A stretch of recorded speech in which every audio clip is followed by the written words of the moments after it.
everyone, welcome back to Excel Learning. This is your digital learning platform, Excel Learning, right? Where we post English chapters explanation videos. So today I have brought a chapter for class 9 SSS students. New syllabus में ये chapter है Oliver asks for more. या thumbnail देख के आप लोगों को पता चल गया है chapter का नाम क्या है, Oliver asks for more, which is an extract from the novel Oliver Twist, which is written by Charles Dickens. Okay, so without wasting any more time, let's get into the chapter. But before starting, if you have not subscribed to this channel, please do subscribe and hit the bell icon so that you never miss a single update. Okay, चलो तो फिर book ले लो और एक pencil भी ले लो ताकि अगर आप लोगों को जरूरत हो कुछ नोट डाउन करने का आप लोग इजीली नोट डाउन कर सको. So at first we'll read out at page number 83. I always suggest to read that box which is given before chapter. उसमें उस चैप्टर के बारे में थोड़ा सा दिया जाता है और जो पोएट है या फिर ऑथर है उनके बारे में दिया जाता है. तो इससे क्या होगा, एक चैप्टर का जो प्लेटफॉर्म है, एक चैप्टर का जो सेटिंग है वो आप लोग को समझ में आएगा इजीली. और डेफिनेटली बात है कि ऑथर के बारे में भी हम लोग को जानना है. Okay, so please open at page number 83. Charles Dickens 1812 to 1870 was an English writer and social critic. He is regarded by many as the greatest novelist of the Victorian era market. Oliver asks for more. The orphan Oliver and his companions were ill-treated and starved in the workhouse. अब ये workhouse क्या है हम लोगों को पता चल जाएगा चैप्टर के पहले में ही. One day a tall boy announced that he would eat the boy who slept next to him unless he was given extra gruel. यानी कि उन्होंने ये कहा कि उन लोगों को अगर खाना बहुत ही कम थोड़ा सा खाना मिलता है जो कि सफिशिएंट नहीं था, ठीक है, तो अगर मुझे और खाना नहीं दिया जाए तो मेरे सामने जो लड़का सोया हुआ है मैं उससे खा लूंगा. A council was held and it was decided that Oliver should ask the master for more. Master means the person who used to serve food to the orphan children. Oliver Twist was then bound to apprenticeship with an undertaker. Oliver Twist exposes the cruel treatment. Cruel treatment बहुत ही important word है, आप लोग अपने answer में add करना. Okay, cruel treatment of the many orphans in London in the mid 19th century industrial age of England. That means ये जो story है setting क्या है, industrial age of England. This excerpt reflects Dickens' own experience and difficult childhood. That means through this story, actually, the author Charles Dickens has also represented how he had spent his own childhood. वो कितना difficulties था उनके childhood में वो भी इस story के द्वारा reflect किया गया है. Despite the evident pathos, Dickens manages to infuse the central character with gentility and empathy. Okay, तो ये रहा चैप्टर के बारे में और कुछ ऑथर के बारे में. अब पेज नंबर 84 से हम लोग जो है वो चैप्टर शुरू करते हैं. देखो, Oliver asks for more, Charles Dickens. Among other buildings in the town in England, there was a house for poor people who had no money and nowhere to live. This was called the workhouse. So this question may come in your examination. What is workhouse? Or we can say the chapter starts with the definition of workhouse. What is workhouse? Workhouse is a kind of building where basically poor people were kept. Okay, those who did not have money, तो उन लोगों को वहां पे रखा जाता था. That is called workhouse. Oliver Twist was born in a workhouse. तो ऑलिवर ट्विस्ट का जन्म कहां पे हुआ था? एक वर्कहाउस में उसका जन्म हुआ था. His mother, a young woman, lay ill in bed. A doctor and an old woman stood by her side. She lifted her head from the pillow. तो देखो, एक पिक्टोरियल एक डिस्क्रिप्शन दिया हुआ है कि ऑलिवर ट्विस्ट का जो मम्मी थी, ठीक है, वो बेड पे सोया हुआ था, वहां पे डॉक्टर था और एक वुमैन भी था. सो ऑलिवर ट्विस्ट की जो मम्मी है, the lady, she just lifted her head from the pillow. Let me see the child and die, she said. Who said? The mother of Oliver Twist. Let me see the child, यानी कि वो अपना बेटा को देखना चाहती है. वो चाहती है कि वो अपने बेटे को देखे, इसीलिए वो बोल रही है कि let me see the child and die. So she could understand that it was the time it was the last time going on of her life. उनका लाइफ का एकदम लास्ट जो समय है वो चल रहा है कि अब वो जिंदा नहीं रह सकती है. It might be because of physical agony और any other reason there might be, okay. लेकिन वो ये मतलब फील कर पा रही थी कि अब मैं जिंदा नहीं रहूंगी। So she wanted to see her child. Let me see the child and die, she said. Oh, you must not talk about dying yet, said the doctor. So doctor ने कहा नहीं, तुम मरने का बात अभी मत करो. No dear, said the woman, you are too young to die. So ये जो क्वेश्चन है, you are too young to die, इसको अगर हम लोग नेगेटिव सेंटेंस में करेंगे क्या होगा? ये एक लैंग्वेज का क्वेश्चन है. You are so young that you cannot die. Okay, so negative में आ गया. So अब वो वुमेन जो है वो बोल रही कि नहीं, अभी तुम बहुत यंग हो, अभी तुम मर नहीं सकते. You are too young to die. The young woman shook her head. इसे सर्कल करो. Shook her head. Somehow it shows that the mother of Oliver Twist had already resigned to her fate. उसे समझ में आ रहा था कि अब मैं जिंदा रहने वाला नहीं हूं. तो उन्होंने जस्ट कंसोल किया कि ठीक है, आप लोग जो बोल रहे हो मैं मान लेती हूँ, बट मुझे पता है, लेकिन मुझे पता है कि मैं और जिंदा नहीं रहूंगी. And held out her hand toward the child. और वो बच्चा जो है ऑलिवर ट्विस्ट जन्म लिया है, तो स्वयं तो उसके तरफ अपना हाथ बढ़ाया.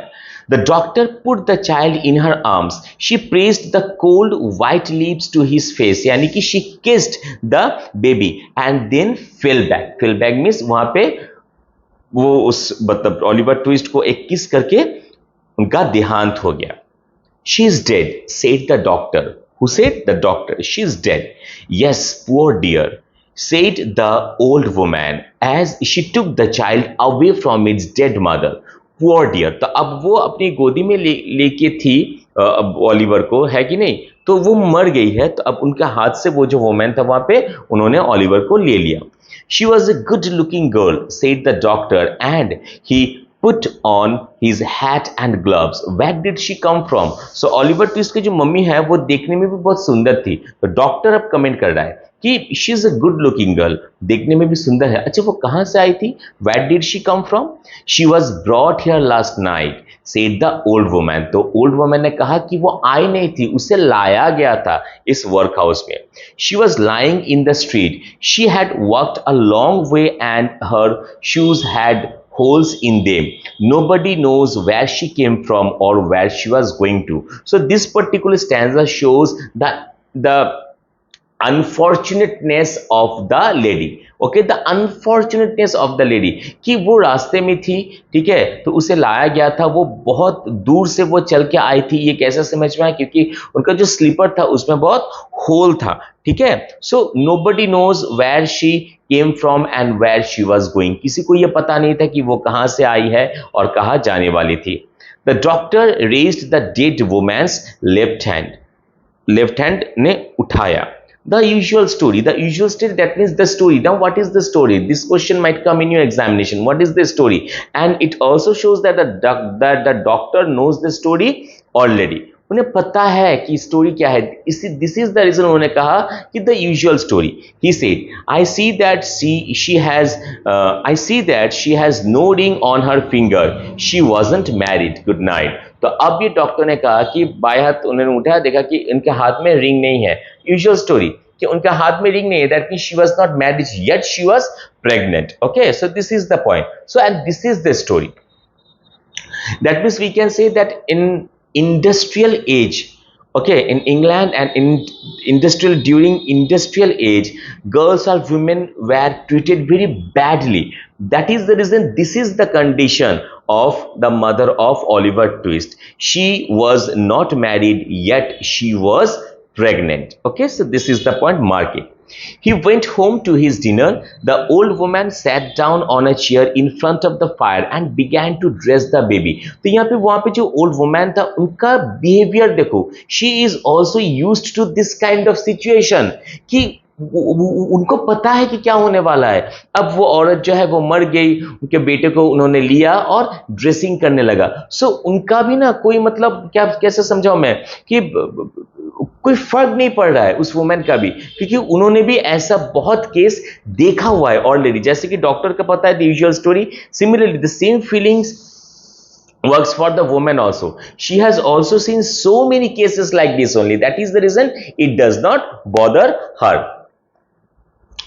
The old woman sat down on a chair in front of the fire and began to dress the baby. She dressed him in the very old clothes used for babies who were born in the workhouse. So वहाँ पे workhouse में एक कपड़ा use किया जाता था जो newly born baby को ड्रेस करने के लिए, उसी कपड़े से वो जो औरत है, ओके, जो नर्स हम लोग कह सकते हैं, अटेंडेंट कह सकते हैं, उस बच्चे को यानी कि ओलिवर को ड्रेसिंग कर रही थी. The child was an orphan, born into a world which had no love or pity for him. So this sentence also shows the unfortunateness of Oliver Twist कि एक ऐसा जगह पे उन्होंने जन्म लिया ये बच्चा जहाँ पे प्यार नाम का कुछ उसे मिलेगा ही नहीं, जहाँ पे काइंडनेस नाम का कुछ चीज उस बच्चे को मिलेगा ही नहीं. Why? Because first of all, that particular baby did not have his father, and second, his mother died. No one was able to discover who the baby's father was or what his mother's name was. Mr. Bumble, an important officer in the town, invented a name for the baby. He chose the name Oliver Twist. तो Oliver Twist का नाम Oliver Twist किसने रखा? Mr. Bumble ने रखा.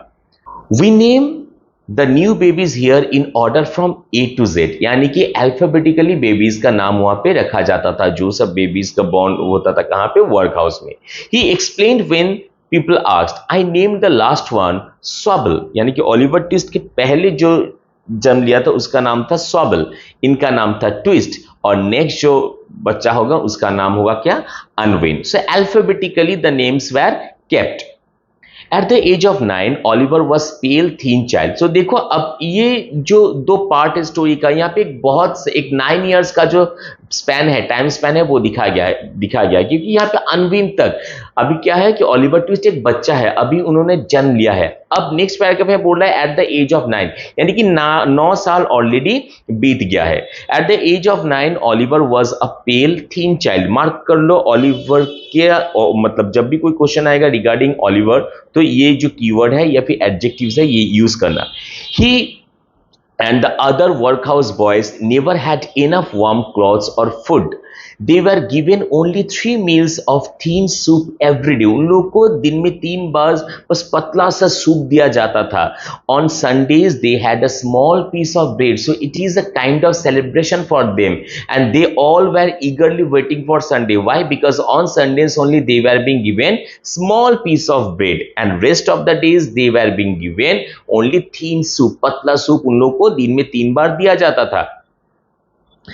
There they were fed in a big hall. A large pot stood at one end of the room, and the soup was served by the master. Who served the soup? Master.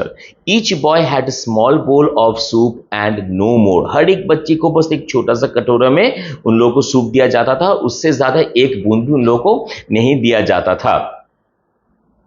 Okay, each boy had one bowl of soup and no more. The bowls never needed washing because the boys cleaned them with their spoons until they shone. So ये बहुत ही important एक point है कि वो लोग जिस बोल में सूप पीता था, ठीक है, उसे क्लीन करने का कोई जरूरत ही नहीं था, because they were so hungry. They were so hungry that they even did not leave the single trace of the soup. कि मतलब लीक करते करते वो जो कटोरा था या फिर रहता था या फिर जो बोल रहता था उसे चमका देता था सारा बच्चा. तो ये ऑन द अदर हैंड ये भी शो कर रहा है कि how much they were hungry. They were not given proper food, they were not given enough food to quench their appetite. That is the reason this kind of behavior is shown from them. Okay. One day Oliver and his friends decided that one boy would walk up to the master after supper and ask for more soup. Oliver was chosen. तो एक बार वो सब जितना वहां पे बच्चा था उन लोगों ने ये डिसाइड किया कि आज सपर के बाद कोई एक जाएगा मास्टर के पास और सूप मांगेगा. उसके लिए किसे चूज किया गया? ओलिवर को चूज किया गया. In the evening the boys sat down at the table. The master stood by the pot and the soup was served. It disappeared quickly. क्योंकि because उन लोगों को भूख लगा था बहुत जोर से. नॉट भूख लगा था, उन लोगों को हमेशा भूख लगा हुआ रहता है क्योंकि उन लोगों को प्रॉपरली और इनफ खाना नहीं मिलता था. So as soon as they were given the soup, it was finished, done, खत्म. The boys whispered and made signs to Oliver कि जाओ तुम जाओ, you have been chosen, तो जाओ तुम मांगो, सूप मांगो. He stood up from the table and went to the master. So with a lot of courage, Oliver Twist stood up and went to the master with his bowl and spoon in his hand. उनके हाथ में तब भी अपना वो बोल या और स्पून था. Please sir, he said, I want some more. So यहाँ पे यहीं पे और इसी लाइन पे टाइटल का जो जस्टिफिकेशन है तो हम लोगों को मिल जाता है कि वहां पे जाके मास्टर के पास ओलिवर जाके क्या कहा, sir I want more. The master was fat, healthy gentleman. So master जो था वो कैसा था, उसका physical appearance fat था और healthy भी था वो. But he went very pale. He looked with surprise at the small boy. यहाँ पे एक irony काम कर रहा है कि though the master was fat and healthy, but then also his face became pale. Why? Because he could not believe such a kind of courageous question or courageous demand from any of the orphans living over there. He did not expect, he never expected. But वो देख रहा है कि एक 9 साल का बच्चा उसके सामने आया और उसे बोला कि मुझे और खाना चाहिए. So it was beyond his imagination. That is the reason his face became pale, though he was a fat and healthy man. Okay, it's an irony. What? Said the master at last in a quiet voice. मतलब क्या? इस type से. Please sir, repeated Oliver, I want some more. तो देखो Oliver कितना courageous था. Please sir मुझे और खाना चाहिए. The master hit Oliver with his spoon, then seized him and cried for help. Cried for help क्यों? मास्टर जो था डेफिनेटली उसे पता था कि ऑलिवर एक 9 साल का बच्चा है, मतलब शारीरिक शक्ति से वो जो बच्चा है ऑलिवर जो है उसके साथ लड़ नहीं सकेगा. उसके बावजूद भी मास्टर ने चिल्लाया. ही cried for help. Why? Mister bumble rust into the room and the master told him what Oliver had said. तो क्यों उन्होंने चिल्लाया? क्योंकि उनको ये फील हो रहा था कि आज ऑलिवर जो है ये मुझसे और एक्स्ट्रा सूप मांग रहा है, तो कल ये जाके क्या करेगा, ये जाके सबको हमारे अगेंस्ट कर देगा. सो अब जरूरत है कि ऑलिवर ट्विस्ट का एक व्यवस्था किया जाए. ओके, तो उस डर से, out of the fear, he cried for help. At that time mister Bumble was there and mister Bumble came over there and the master explained what had Oliver said. Oliver ने क्या कहा. और because it was definitely it was beyond imagination for mister Bumble also. Because वहां पे जितना सारा orphans रहता है, कभी भी किसी का इतना साहस नहीं हुआ कि मास्टर के सामने जाके उनसे और कुछ खाना मांगे, जो कि किया किसने, ऑलिवर ने. तो उन लोगों को यह समझ में आया कि ये जो बंदा है, ये जो बच्चा है, ये कुछ करेगा. यानी कि ये हो सकता है यहाँ ऑर्फन का जितना सारा बच्चा है इन लोगों को हमारे अगेंस्ट कर दे. इसीलिए इस फियर से उन्होंने उसको, मास्टर ने ऑलिवर को पकड़ा और चिल्लाया कि हेल्प मी हेल्प मी. उसी टाइम मिस्टर बम्बल आया और मास्टर ने उसे कहा कि क्या क्या घटना वहां पे घट चुका है. He asked for more. Mister bumble cried, I cannot believe it. One day they will hang the boy. कि और ज्यादा मांगा, ये क्या बात हुआ.